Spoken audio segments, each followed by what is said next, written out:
So ayan guys, ito na yung pattern na ginawa natin. So ngayon print measure ako. So itong print measure to, ito na yung auto sizing na gagawin ko. So ngayon, import tayo ng new file. Yan. So ito ay may 3XL. So meron na tong blanco. Kasi hanggang 2XL lang yung pattern ko. So mangyayari ngayon, uncheck ko muna ito. Hindi ko ito isasali. Yan.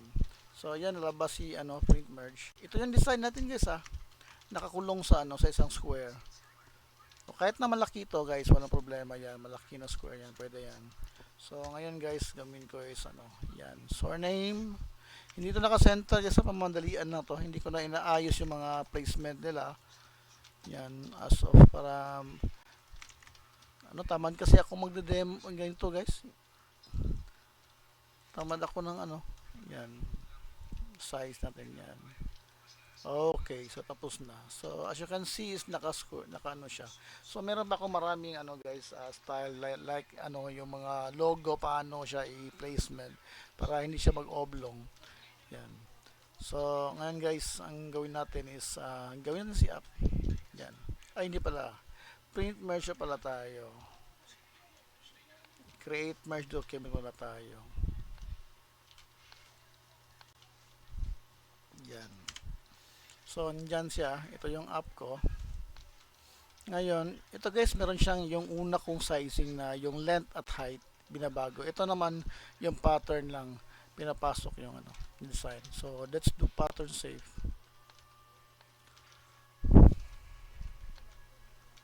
Ang tagal, nagagulo na ata ito. Yan. Yan, kung napasok na yung mga Tapos kung nakita mo sa baba, yung page name niya is napalitan yung mga pangalan. Yan M23 Enriquez.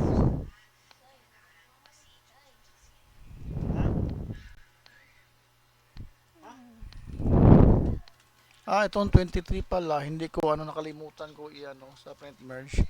Yan okay na yan guys. Ito na yung final natin. So, iba't ibang size to tingnan mo. XL is 4834, large is 4633, medium is 4432, XL is 48, small naman, napakaliit, 4031. So ngayon guys, paano siya i-export? Ganito siya pag export guys, save mo siya.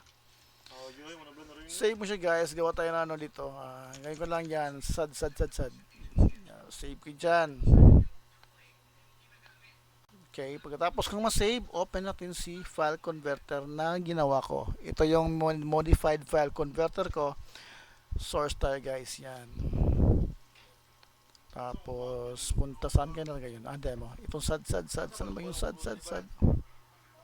Demo ito, para si demo. Tapos, sad. Yan. Tapos, ito ang file, add natin. Destination. Pictures, demos, sad, doon pa rin. Tapos, JPEG ako guys. So, apply color profile tayo. Save each page and page file na huwag nyo kalimutan i-check ito. Yan. Resolution natin, gawin ko muna 100 na muna para madali tayo matapos kasi may layout pa ako. Tapos, yung micro RGB, pili lang kayo dito. Tapos, convert. Punta natin yung folder na yun. Demo, sad, yan. Yan.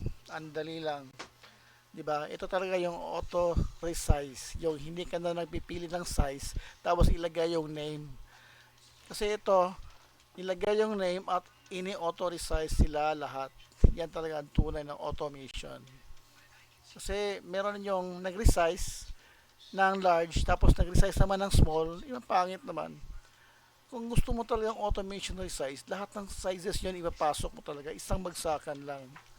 Tapos na, dali lang. Okay na yun, checking na lang tayo sa printing. At salamat at more power. Thank God always.